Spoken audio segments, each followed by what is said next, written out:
Picture this: a mysterious quarry in China, where ancient builders carved the largest stone blocks in human history for a colossal project, yet left them behind before their purpose was ever fulfilled. An entire city, hidden beneath the earth, its tunnels and chambers sprawling far enough to shelter tens of thousands, and a cache of enormous bronze masks, so elaborate and otherworldly in design that they seem to belong to a culture entirely apart from anything else we've ever found. All around the globe, there are archaeological discoveries that aren't just impressive. They're baffling. Some are so vast, so precisely made, or so unusual in their design that they seem to defy the capabilities of the civilizations we think built them. And yet, they are real. They're not myths, not rumors whispered down through time, but physical, measurable places and artifacts you can see, touch, and explore. They've been mapped, photographed, and studied by experts for decades, and still, in many cases, the explanations fall short. In this video, we're diving into 8 such mysteries, from ancient stone structures to alien-shaped figurines, from stone circles only visible from above to entire ancient graveyards now lying beneath the water. We'll look at what's been found, the history behind each discovery, the scale and complexity of the work involved, and why, despite modern technology and decades of research, so many questions remain unanswered. Some of these sites may leave you wondering how they were built at all. Others might have you picturing the lives of the people who made them, working with tools and knowledge that, on paper, shouldn't have been enough to create what we see today. So, whether you're here for the history, the engineering marvels, or the lingering mysteries, get ready. We're about to explore some of the most mind-blowing archaeological discoveries that no one can fully explain.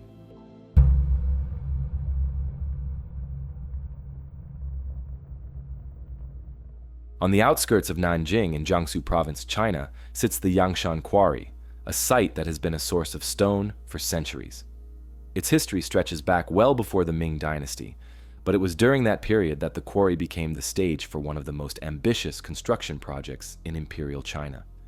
In the early 15th century, under the reign of the Yongle Emperor, the quarry was chosen to supply stone for his grand mausoleum, part of the elaborate Ming Xiaoling complex. Workers began carving directly into the hillside, shaping stone blocks on a scale that dwarfed anything used before in Chinese architecture. The project wasn't just large, it was unprecedented. The plan was to produce monumental pieces that would form a towering stele of eternal glory to honor the emperor. But what remains today is something altogether different. A vast quarry frozen mid-project, with giant blocks still locked in place. 3 colossal stone blocks dominate the site, each partially carved and left in situ as if the workers had downed tools one day and never returned. The largest of these, still attached to the bedrock, is estimated to weigh around 16,000 tons, making it the heaviest known stone block ever attempted in human history. To put that in perspective, it's heavier than some modern naval destroyers. Nearby, 2 other immense blocks lie in various stages of carving, each weighing several thousand tons. Their sheer size and intended use leave no doubt that this was meant to be a structure of staggering proportions. Historical records suggest these blocks were destined to form the massive stele for the Yongle Emperor's mausoleum, an upright monument that would have towered over the surrounding landscape, proclaiming the emperor's power and legacy for eternity. Instead, they remain embedded in the quarry floor, their rough, chiseled faces and sharp edges a silent reminder of the scale of the ambition and the abrupt halt to the work. The site today is a mix of raw, natural rock and precisely cut surfaces, creating an almost surreal contrast between nature and human engineering. To appreciate the ambition of the Yangshan project, you have to consider its engineering challenges. The largest block, at roughly 16,000 tons, exceeds the safe lifting capacity of even today's most advanced cranes. Transporting such a block over uneven terrain without modern machinery is hard to even picture. Imagine a team of Ming-era workers, equipped with chisels, hammers, and wedges, laboring under the hot sun. Each blow sends echoes bouncing off the quarry walls, Progress would have been slow and exhausting, every inch of stone removed by hand. Once separated from the bedrock, the blocks would need to be moved several kilometers to the mausoleum site. That alone would have required an enormous, coordinated effort.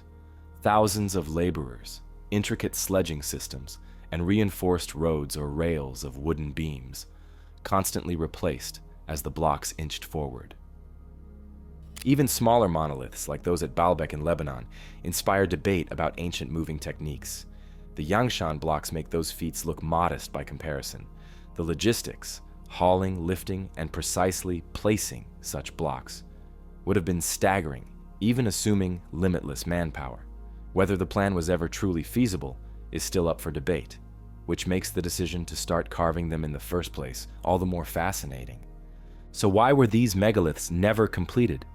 The prevailing theory is simple. The blocks proved too heavy to move. It's possible that calculations, or the equivalent of them at the time, were made after work had already begun, revealing the near impossible challenge ahead. Even if the blocks could somehow be shifted, lifting them into position would have been another monumental hurdle. There's also the possibility of changing political priorities. The Ming Dynasty was a period of immense construction projects, from the Forbidden City to sections of the Great Wall, and resources may have been diverted elsewhere. The Yongle Emperor's reign was marked by ambitious undertakings, but it also faced logistical limits.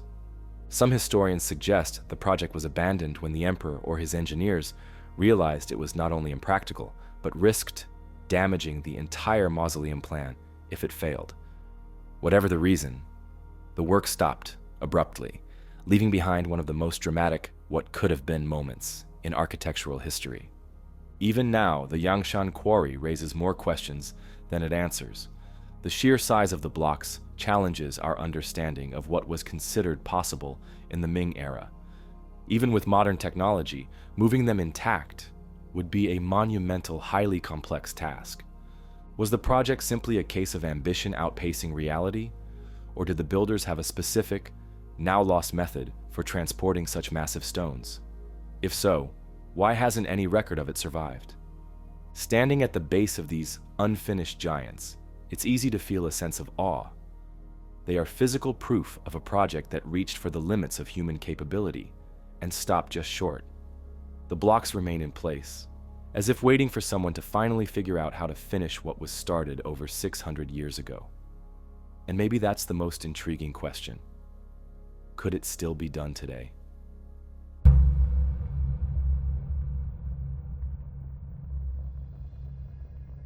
From massive, immovable blocks left behind in a Chinese quarry, we now move to a very different kind of monumental construction, one you won't find towering over the landscape. In fact, you won't see it at all unless you know where to look, because this next wonder was built in reverse. Instead of reaching for the sky, its builders carved deep into the earth, creating an entire city hidden underground. In 1963, a man in Cappadocia, Turkey, was renovating his basement when he broke through a wall and found something unexpected: a tunnel leading into a room carved straight out of rock. As he explored, more rooms appeared, connected by narrow corridors. This wasn't a small cave or storage space. It was the entrance to an enormous underground city. The city is now known as Derinkuyu, and it's one of the largest and deepest underground settlements ever found. It drops about 60 meters, nearly 200 feet, underground, and is spread across multiple levels. These levels are linked by steep staircases and twisting passageways, some wide enough for groups of people, others so narrow you'd have to move single file. The rock in Cappadocia is volcanic tough, soft enough to carve but stable when reinforced. People in this region have been digging homes and storage rooms into the rock for thousands of years, but Derinkuyu is on another level entirely. Its size and complexity mark it as something far beyond an ordinary shelter. As archaeologists explored Derinkuyu, they found it was built to sustain a community for long periods of time. Kitchens had blackened ceilings from centuries of cooking fires. Storage rooms for grain, oil, and wine lined the corridors. There were large communal halls, smaller family-sized rooms, and even spaces that looked like schools or meeting rooms. The city's ventilation system, is one of its most impressive features. More than 50 shafts carried fresh air down through the different levels, keeping the lower chambers breathable. Some shafts also functioned as wells, meaning residents could access water without going to the surface. Animals had their place here too. Stables were carved into the rock on higher levels, so livestock could be moved in easily. Massive round stone doors, up to a meter wide, could be rolled into place to seal off sections, protecting people from intruders. Religious spaces were also part of the layout. Archaeologists have identified chapels and prayer rooms, showing that life underground wasn't just about survival. It had a social and spiritual side as well. With enough space for as many as 20,000 people and their animals, the city needed careful planning for food storage, waste disposal, and general order. It wasn't a temporary hideout. It was a place designed to function like a real city, just hidden from view. Cappadocia has been home to many civilizations over thousands of years, including the Hittites, Phrygians, Persians, Greeks, Romans, Byzantines, Seljuks, and Ottomans. Its position on important trade routes brought wealth and cultural exchange, but also made it a target for invasion. The exact origins of Derinkuyu remain unclear. Some researchers believe the first levels could have been carved by the Phrygians in the 8th or 7th century BC. Others suggest the Hittites may have begun it more than 1,000 years earlier. Over time, later civilizations expanded and improved it. By the Byzantine period, Derinkuyu was definitely in use. Historical accounts and archaeological evidence suggest it provided shelter for early Christians fleeing persecution and later for communities hiding from Arab raids. While defense is the most common explanation, there are other possibilities. The constant temperature underground made it ideal for storing food and wine year-round. It may have been used seasonally or as a secure stop for traders moving goods along the Silk Road. Some archaeologists believe Derinkuyu might have been connected by tunnels to other underground settlements, creating a network for safe travel, trade, and communication. Building an underground city like Derinkuyu would have been an enormous challenge. Even with the relatively soft volcanic rock, the sheer volume of stone that had to be removed is staggering. Everything carved out had to be hauled to the surface without modern machinery. Lighting was another issue. Workers relied on oil lamps, and managing smoke in a closed space required a well-planned ventilation system from the very start. The builders had to understand how to position shafts so air would flow properly through all the levels. The design also had to prevent collapse. Ceilings and walls were shaped to distribute weight evenly, and load-bearing pillars were left in key places. Some parts of the city are noticeably rougher and narrower, likely the oldest sections, while others are smoother and more spacious, showing improvements over generations. These details suggest the city wasn't built all at once. It grew over centuries as each new group adapted it to their needs. Most experts agree that Derinkuyu's main role was to protect people during dangerous times. Its hidden entrances, defensive stone doors, and self-sufficiency point to a design focused on survival during sieges or raids, but the scale raises bigger questions. Why was it built large enough for tens of thousands of people? Was life on the surface so risky that entire communities needed to live underground for months? Or did it serve multiple roles, blending defense with trade, storage, and seasonal living? What's certain is that Derinkuyu wasn't unique. More than 200 underground cities have been found in Cappadocia, and some show signs they could be connected by long tunnels. If that's true, there might have once been an entire hidden network stretching beneath the region. Who first imagined carving a city of this size under the earth? And what was happening above ground that made it worth the incredible effort to build? Those questions still make Derinkuyu one of the most fascinating archaeological discoveries in the world. Derinkuyu is not alone. Cappadocia is dotted with dozens of smaller underground complexes, some linked by tunnels stretching for kilometers. This hints at a broader network, a subterranean culture operating on a scale that still isn't fully understood. Standing in its silent chambers today, you can't help but wonder who first envisioned this city beneath the rock, and what was the world above like that made them choose to live so far from the sun.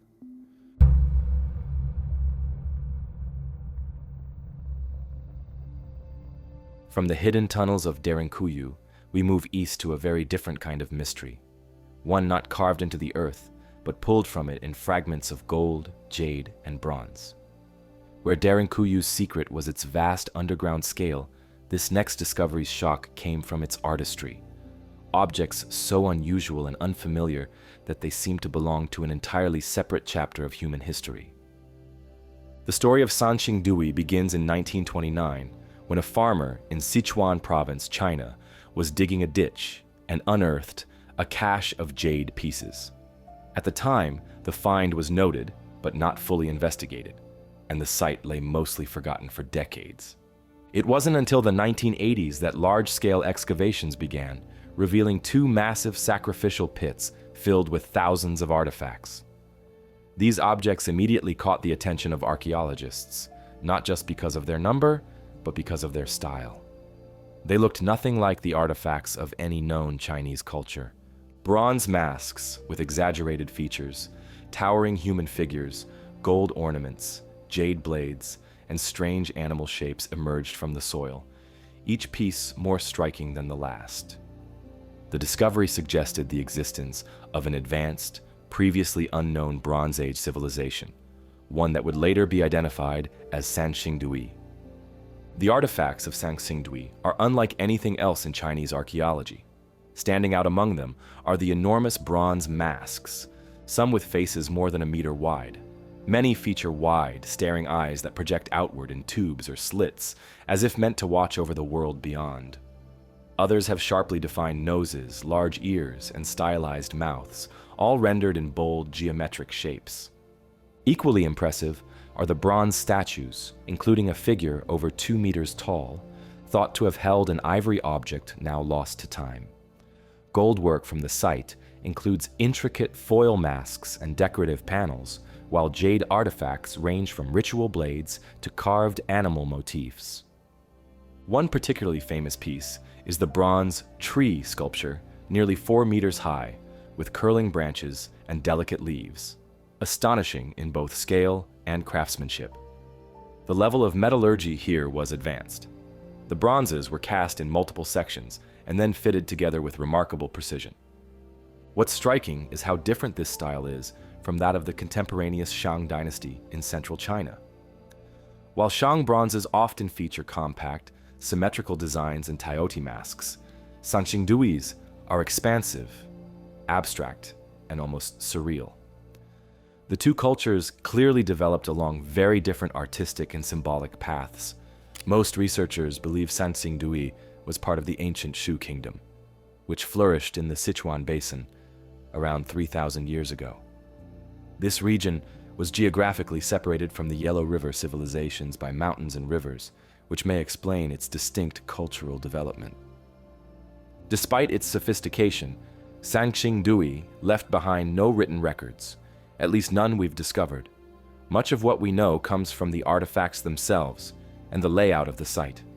Evidence suggests a complex society with skilled craftsmen, religious or ceremonial leaders, and far-reaching trade connections.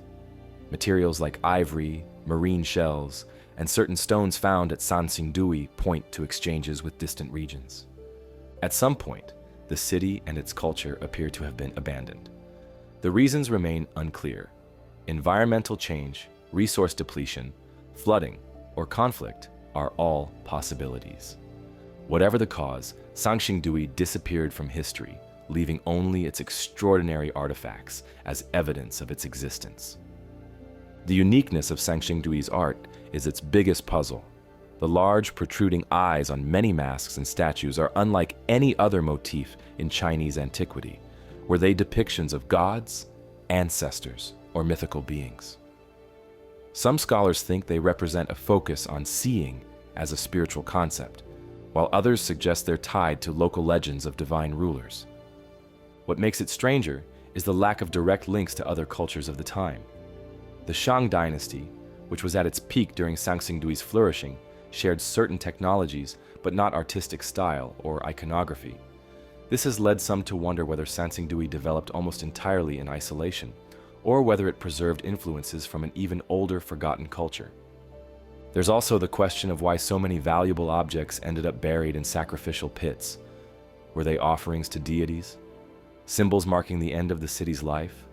Or was the burial part of a planned ritual tied to the culture's disappearance? To this day, Sanxingdui remains one of the most mysterious Bronze Age discoveries in the world. Its artifacts force historians to rethink the diversity of early Chinese civilizations. And perhaps most intriguingly, they leave us with a question. Was Sanxingdui truly alone, or just one surviving piece of a much larger puzzle that has yet to be uncovered?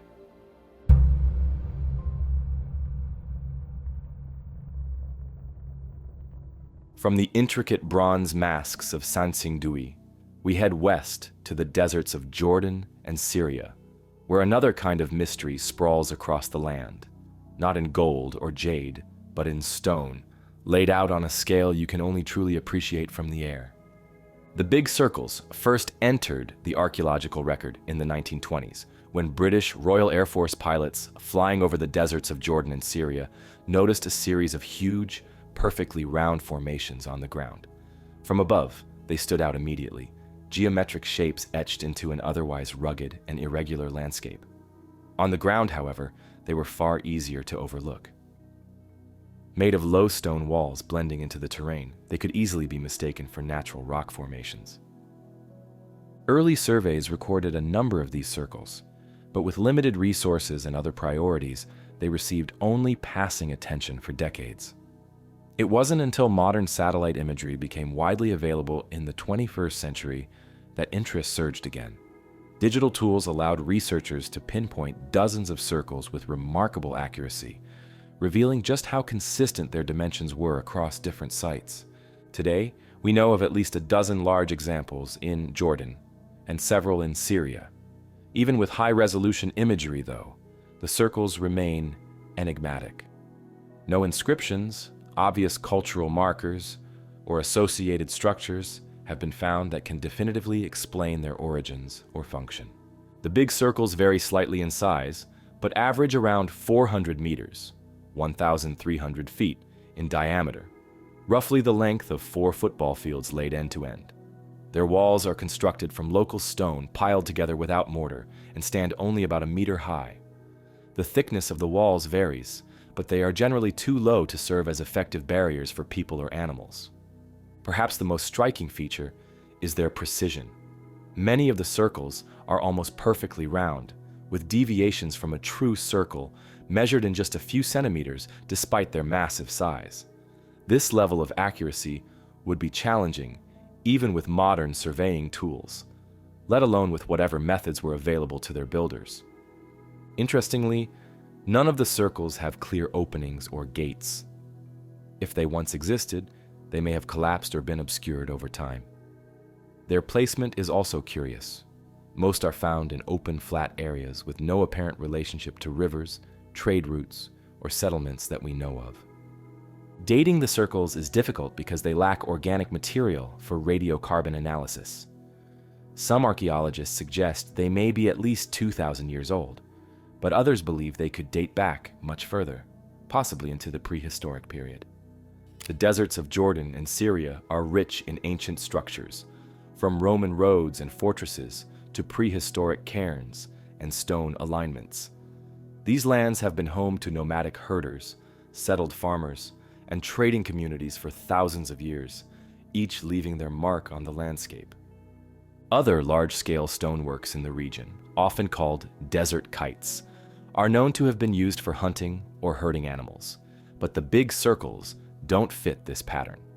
They are too open, too low, and lack the funnel-like entrances typical of kites. Some archaeologists have noted that smaller stone circles and geoglyphs in the Middle East sometimes mark burial sites or ceremonial grounds, but nothing inside the big circles indicates such a purpose.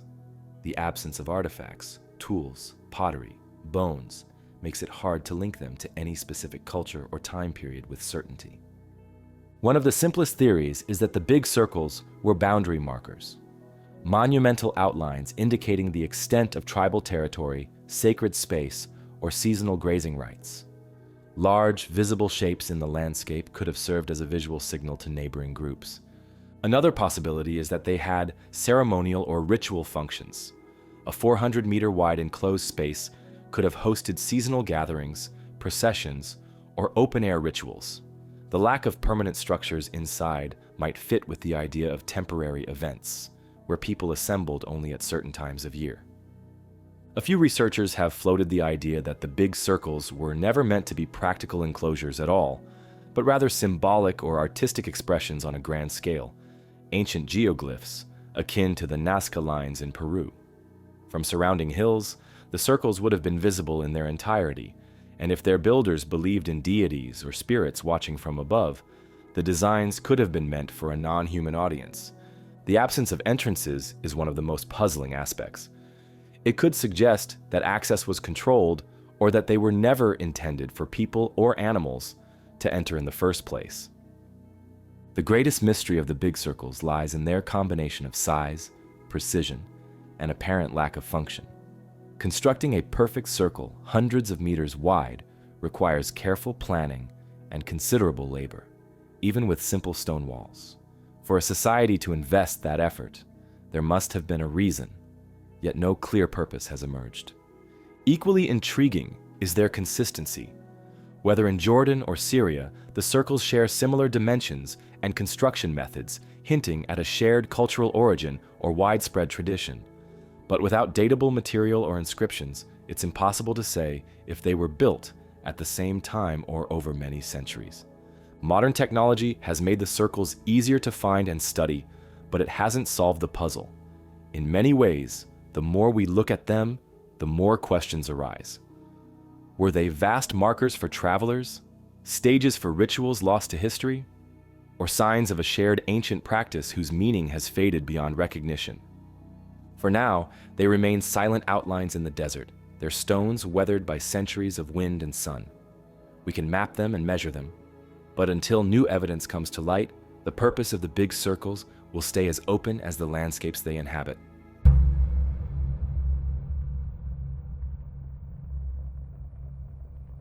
From the wide, arid landscapes, where the big circles stretch across the ground, we now head to a completely different setting, beneath the calm surface of a freshwater lake in northern Israel. Here, sonar scans have revealed something massive and unexpected, a huge stone monument lying in total silence at the bottom of the Sea of Galilee. In 2003, a team conducting a sonar survey of the Sea of Galilee, also known as Lake Kinneret, detected an anomaly on the lake bed. The readings showed a large, conical-shaped mass rising from the sediment about 9 meters high. At first, it could have been mistaken for a natural rock formation, but its regular shape suggested something man-made. When divers were sent down to investigate, they found a carefully built structure made entirely of large basalt stones. The formation was clearly intentional, with rocks arranged in a way that wouldn't occur naturally. The discovery was remarkable not only for its scale but also for its location, completely submerged in a place where no similar constructions are known. Its presence on the lakebed immediately raised questions. Who built it? What purpose did it serve? And, perhaps most intriguingly, was it always underwater? The structure is a massive cairn, a mound of stones, made from local basalt boulders, many weighing hundreds of kilograms each. These stones were stacked to form a cone roughly 32 feet, about 10 meters high, and measuring nearly 230 feet, 70 meters, in diameter at its base. Researchers estimate the cairn contains around 230,000 cubic feet of rock, with a total weight of approximately 60,000 tons. To put that into perspective, it's heavier than many modern naval ships. The stones appear to have been placed without mortar, relying on weight and careful positioning to keep the structure stable. The cairn sits in relatively deep water for the lake, and while visibility is often poor, divers have noted that its slopes are steep and consistent, suggesting deliberate shaping. The arrangement is similar to large stone burial mounds or ceremonial cairns found on land in various ancient cultures. Though nothing quite this large has been documented underwater in the region. Dating the cairn is difficult, as water and sediment have covered it for centuries. However, researchers believe it may date back to the Bronze Age, around 4,000 years ago, based on comparisons to similar stone structures on land. If the dating is correct, the monument could predate the lake's current shoreline. In ancient times, the water level may have been lower, meaning the cairn was originally built on dry land or in a marshy area near the shore. Rising waters over centuries could have gradually submerged it. As for its purpose, several theories exist. It may have been a burial mound, built to honor a significant figure in the community. Alternatively, it could have served as a ceremonial site, a place of ritual or gathering for people living nearby. Another possibility is that it functioned as a landmark or harbor marker, guiding boats along the lake's edge. Without artifacts or inscriptions, all these theories remain speculative, but the effort involved in building such a monument suggests it was of great importance to the people who constructed it.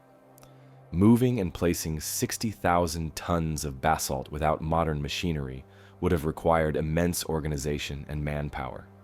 The builders would have needed to quarry the stones, transport them to the site, and stack them with precision to achieve the cairn's steep-sided conical shape. If it was built on dry land, sledges, rollers, or simple rafts could have been used to move the stones from nearby sources. The absence of mortar means that the structure's stability depended entirely on careful placement, which would have required both skill and experience. The scale of the cairn implies a coordinated community effort, possibly over many years. It also suggests that the builders had a reason to invest so much labor in a project that didn't directly provide shelter or food. Whatever its purpose, it must have held significant symbolic or practical value to justify the work. The biggest question is whether the cairn was built in the water or on land. If the water level was lower in the past, the monument could have stood on a shoreline or hill, only to be submerged later due to natural changes in the lake's depth.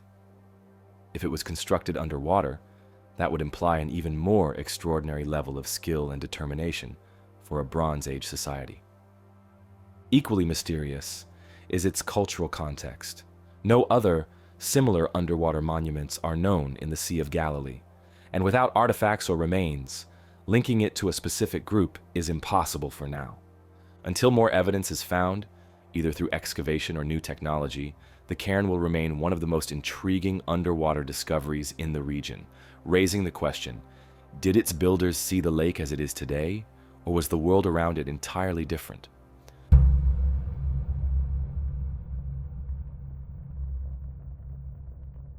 From the still, submerged cairn of the Sea of Galilee, we travel south, far south, to the rolling hills of southeastern Zimbabwe. Here, rising from the earth like the walls of a long-forgotten fortress, stands one of Africa's greatest archaeological wonders, the Great Enclosure of Great Zimbabwe. Long known to local communities and tied to the ancestry of the Shona people, the ruins of Great Zimbabwe were first noted by outsiders as early as the 16th century. Later, in the late 1800s, European visitors reached the site and wrote breathless accounts of a vast stone city in the interior of southern Africa. Early interpretations were clouded by colonial bias. Some insisted it couldn't have been built by Africans. That claim didn't survive serious study. In 1929, archaeologist Gertrude Caton Thompson led a careful excavation and concluded, definitively, that the builders were African, an assessment backed by every major study since. Great Zimbabwe lies in southeastern Zimbabwe, in a landscape of granite hills and open valleys. The stone was right at hand. Giant granite outcrops, or kopjes, naturally shed sheets of stone as they weather. That material became the raw feed for one of Africa's great architectural achievements. Within this broader city, spread across hills and valley floors, sits the Great Enclosure, the largest single ancient structure south of the Sahara. The Great Enclosure is an oval of dry stone masonry enclosing a space with a circumference of roughly 250 meters, about 820 feet. Its outer wall reaches more than 11 meters, around 36 feet, at its highest, and at the base, it can be over 5 meters thick. No mortar binds the blocks. Stability comes from precision. Courses of neatly dressed granite, set with a slight inward batter, so the wall leans gently toward its center of gravity. Inside the great enclosure, a second parallel wall curls around to create a narrow, curving passage. Moving through it, you're funneled along blind turns that limit what you can see ahead, a design that feels intentional, as if guiding processions or controlling who could approach inner spaces. The masonry isn't just functional. Parts of the wall display decorative coursing, including chevron and herringbone patterns, showing an eye for design as well as structure. The most iconic feature within is the conical tower, a solid, tapering stone structure about 9 meters tall and roughly 5 meters across at its base. It has no doorway or interior chamber. Its meaning is debated, but its presence is commanding. Around the tower and along the enclosure's interior are platforms, terraces, and the stone footings of circular huts that once stood here, likely built in Dhaka, earthen plaster over pole frameworks. Together they speak to a busy, organized space, ceremonial, political, residential, or some combination of the three. Seeing the wall up close underscores the technical mastery. The builders quarried slabs from nearby kopjes, split them, likely using heat and quenching or iron tools, and trimmed the faces to sit tightly in courses. Even now, after centuries of weather and plant growth, much of the wall holds fast, an unmistakable sign of careful engineering and long practice. Great Zimbabwe flourished between the 11th and 15th centuries as the center of a kingdom that controlled inland trade routes, linking goldfields and cattle-rich plateaus to the Indian Ocean coast.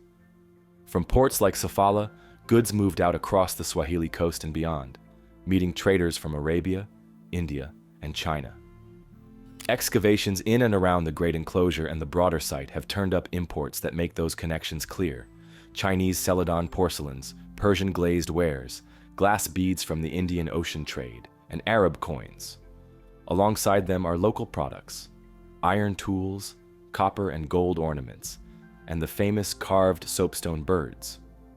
Those soapstone figures, probably symbolic or dynastic emblems, are so central to the site's identity that a stylized version appears on Zimbabwe's national flag today.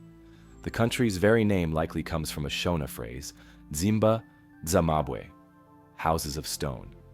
Population estimates for the city vary, but at its height, thousands of people lived among the hilltop complexes and valley enclosures. Elite areas were defined by stone architecture. Most residents lived in Dhaka-walled houses.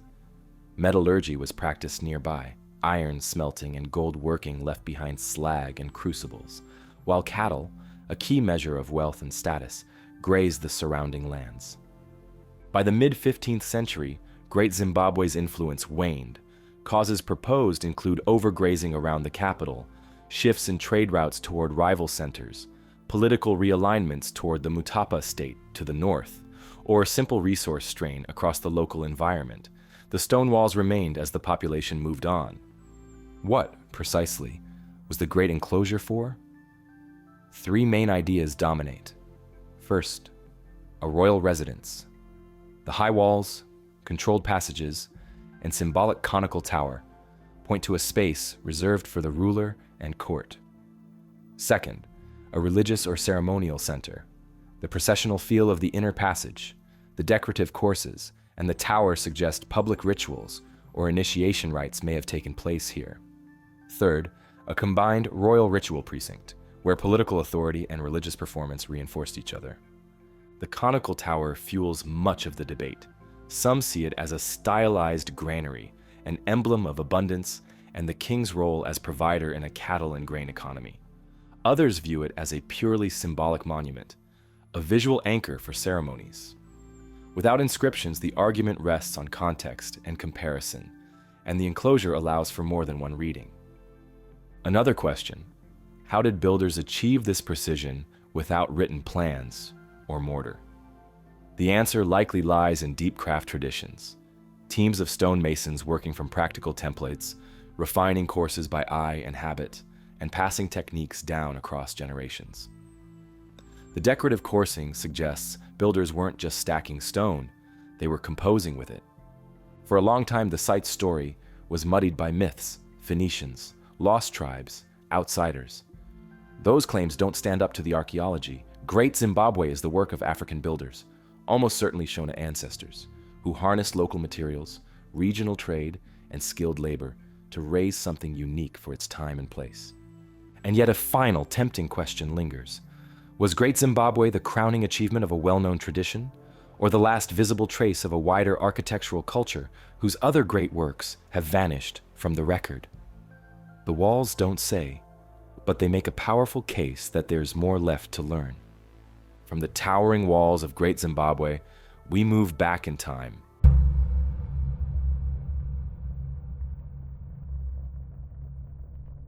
Far back to one of the earliest known civilizations in Mesopotamia. Here, in the ancient settlements of southern Iraq, archaeologists uncovered a set of artifacts that have puzzled researchers for over a century. Small clay figurines with human bodies and reptilian faces. The Ubaid lizard figurines were first uncovered in 1919 during excavations in southern Mesopotamia, in what is now Iraq. These digs, conducted at sites such as Tel al-Ubaid, Ur, and Eridu, were part of British-led archaeological expeditions searching for the earliest phases of Mesopotamian civilization. The Ubaid period, now dated to roughly 5000 to 4000 BC, predates the rise of the Sumerian city-states and is considered one of the foundational cultures of the region. Excavations revealed the figurines buried among the remains of mud brick buildings, ceremonial structures, and domestic debris layers. They were often found alongside finely decorated pottery with geometric designs, agricultural tools, and other small ritual objects. Over the next few decades, more examples were recovered as digs continued across southern Mesopotamia, eventually totaling dozens of specimens. The figurines' strikingly non-human heads caught researchers' attention immediately. While figurines from other ancient cultures often depicted women, deities, or generic human forms, these had reptilian faces with elongated muzzles, large almond-shaped eyes, and smooth, almost scaled surfaces.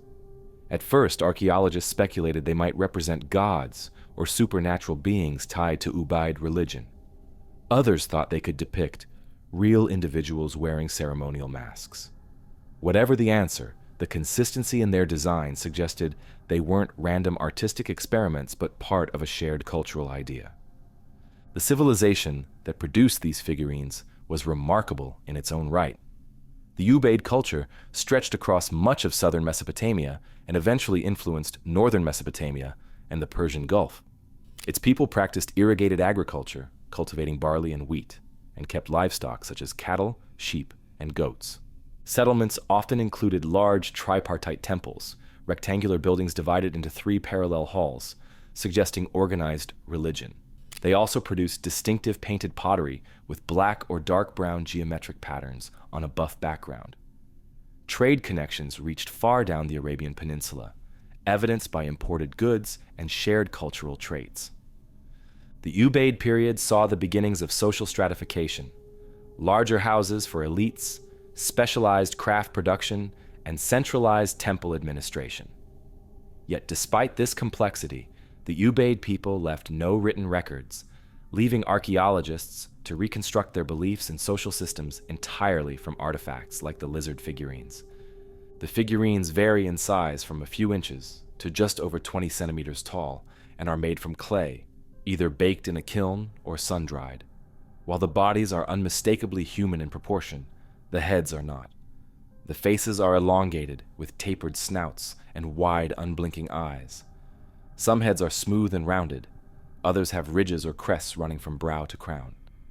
Many of the figurines are dressed with clothing indicated by incised lines and patterns.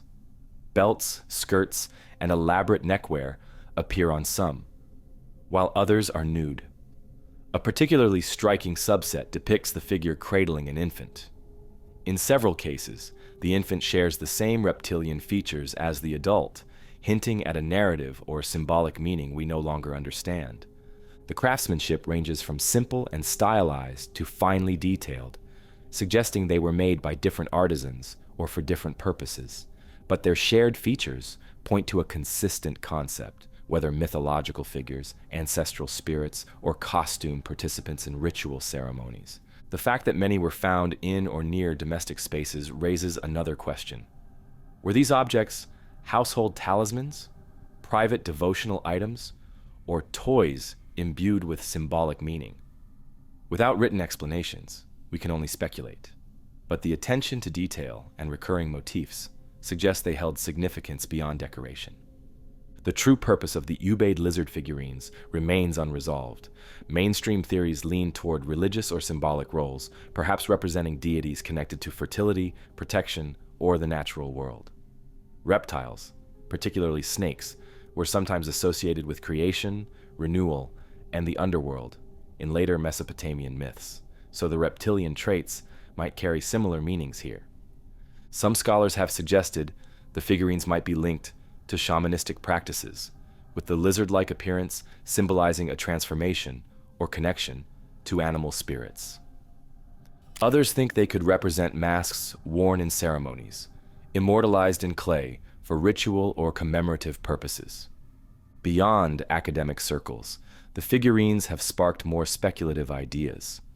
Ancient astronaut theorists point to their non-human appearance as evidence of extraterrestrial contact, while fringe narratives imagine them as portraits of a now vanished reptilian race.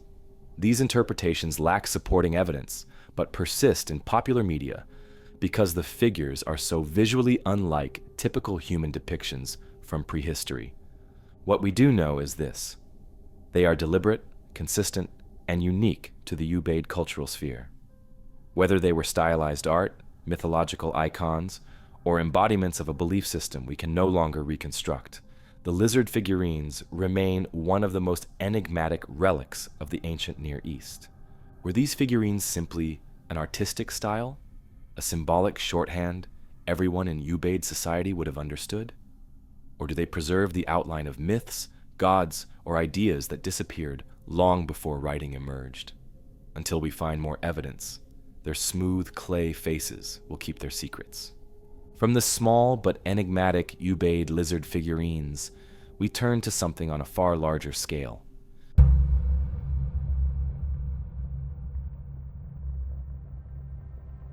Structures so massive that they've stood for thousands of years in landscapes from Ireland to Korea, built from stones so heavy, it's hard to imagine moving them without modern machinery. These are the dolmens, megalithic monuments whose sheer size and global distribution make them one of archaeology's most enduring mysteries. A dolmen is a type of megalithic structure usually made up of two or more upright stones supporting a massive horizontal slab known as a capstone. The result looks a little like a table made of stone, hence the nickname stone tables in some regions. Many dolmens were originally covered by earth or smaller stones to form a burial mound, which has often eroded away over time, leaving only the stone skeleton behind. What makes dolmens especially intriguing is how widespread they are. They appear across Europe, the Middle East, Asia, and even parts of Africa. In Western Europe, dolmens are common in places like Brittany in France, Wales, and Ireland, where some date back more than 5,000 years. In the Middle East, examples stand in Jordan, Israel, and Syria. Farther east, they appear in Korea, where thousands dot the countryside, and in India's southern states. Some of the most famous examples include the Pulnabrone dolmen in Ireland, with its weathered limestone uprights and a capstone weighing over 70 tons. The Brownshill dolmen, also in Ireland, whose massive capstone is estimated at more than 100 tons.